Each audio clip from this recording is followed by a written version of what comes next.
সামরিক আদালতে বিচার হবে প্রয়াত রাষ্ট্রপতি জিয়াউর রহমানকে হত্যা মামলার আসামি অবসরপ্রাপ্ত মেজর মোজাফফর হোসেনের।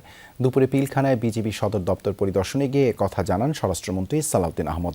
এ সময় কথা বলেন চলমান ভারত মিয়ানমার সীমান্ত উত্তেজনা, বিজিবির আধুনিকায়ন প্রসঙ্গেও। বলেন, মিয়ানমার সীমান্তে কাঁটাতারের নীতিগত সিদ্ধান্ত হলেও ভারত সীমান্ত নিয়ে এমন কোনো চিন্তা আপাতত সরকারের নেই। অপটিক্যাল ব্রাইটেনার, কালার গার্ড এবং জার্ড লক সমৃদ্ধ অ্যাডভান্স ফর্মুলায় এলো নতুন রে ডিটারজেন্ট পাউডার। মিয়ানমারের রাখাইন রাজ্যে দেশটির অভ্যন্তরীণ সংঘাতে অস্থির বাংলাদেশ সীমান্ত। একদিকে সশস্ত্র বিচ্ছিন্নতাবাদী সংগঠনগুলোর নানামুখী তৎপরতা, অন্যদিকে সীমান্তে পুঁতে রাখা স্থলমাইন বিস্ফোরণে হতাহত হওয়া এখন নিত্যদিনের ঘটনা। সেই সঙ্গে যোগ হয়েছে প্রতিবেশী পশ্চিমবঙ্গে নতুন রাজ্য সরকার গঠনের পর থেকে পুশিন অস্থিরতা। এত সব সংকটে সীমান্ত সুরক্ষার দায়িত্ব যাঁদের, সেই বিজিবি সদর দপ্তর প্রথমবারের মতো পরিদর্শন শেষে গণমাধ্যমের সঙ্গে কথা বলেন স্বরাষ্ট্রমন্ত্রী। বলেন, ভারত মিয়ানমার দুই দেশের সীমান্ত সংকট পুরোটাই আলাদা, তাই সমাধানের উপায়ও ভিন্ন। মাদক চোরা চালান, তারপরে অস্থিতিশীল অবস্থা এবং অনেক সময় ওখান থেকে যে গোলাগুলির কারণে আমাদের নাগরিকরা মৃত্যুবরণ করছে, সেই জন্য এগুলো সব অ্যাড্রেস করার জন্য আমরা এখনো পুরোপুরি ফাইনাল সিদ্ধান্তে যাইনি। তবে আমাদের প্রস্তাব আছে যে আমরা সেখানে কাঁটাতারের বেড়া নির্মাণ করতে চাই 109 কিলোমিটার।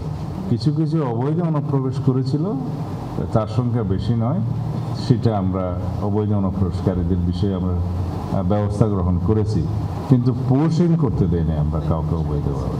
কথা বলেন সাবেক মেজর মোজাফফর হোসেন গ্রেফতার প্রসঙ্গেও। জানান, প্রয়াত রাষ্ট্রপতি জিয়াউর রহমান হত্যা মামলার অন্যতম এই আসামির বিচার হবে সামরিক আইনে। তাকে আমরা গ্রেফতার করে সেনা আইনেই বিচার করার জন্য আমরা সেনাবাহিনীর কাছে হস্তান্তর করেছি। জেনারেল কোর্ট মার্শাল করে সম্ভবত তার বিচারটা নিষ্পন্ন হবে। আগে যারা একই মামলায় শহীদ রাষ্ট্রপতি জিয়াউর রহমানের হত্যা মামলায় কনভিক্টেড হয়েছে বা এক্সিকিউটেড হয়েছে, সেই রায় অনুসারে তার মধ্যে তার বিষয়ে কোনো ফাইন্ডিংস আসে কিনা সেটা সেই জেনারেল কোর্ট মার্শাল দেখবে। বিজিবিকে আধুনিকায়নে প্রযুক্তিগত ও কারিগরি সহায়তা, জনবল বৃদ্ধি সহ সরকার নানামুখী উদ্যোগ নিয়েছে বলেও জানান স্বরাষ্ট্রমন্ত্রী। আমাদের যানবাহন, বিভিন্ন ইকুইপমেন্টস সংগ্রহ করা, অস্ত্র সংগ্রহ করা, এগুলোর বিষয়ে আমরা বিভিন্ন সিদ্ধান্ত নিয়েছি যেগুলো বিজিবিকে আরও শক্তিশালী করবে এবং ইনেট টু সিভিল পাওয়ারের যে কার্যক্রমটা বিজিবির করে থাকে, সেই কার্যক্রমটাকে আমরা আরও বৃদ্ধি করার জন্য এবং শক্তিশালী করার জন্য বিভিন্ন রকমের সিদ্ধান্ত নিয়েছি। নির্ধারিত দায়িত্বের পাশাপাশি ইনেট টু সিভিল পাওয়ারে বিভিন্ন দুর্যোগে বিজিবির ভূমিকা প্রশংসনীয় বলেও উল্লেখ করেন সালাউদ্দিন আহমদ।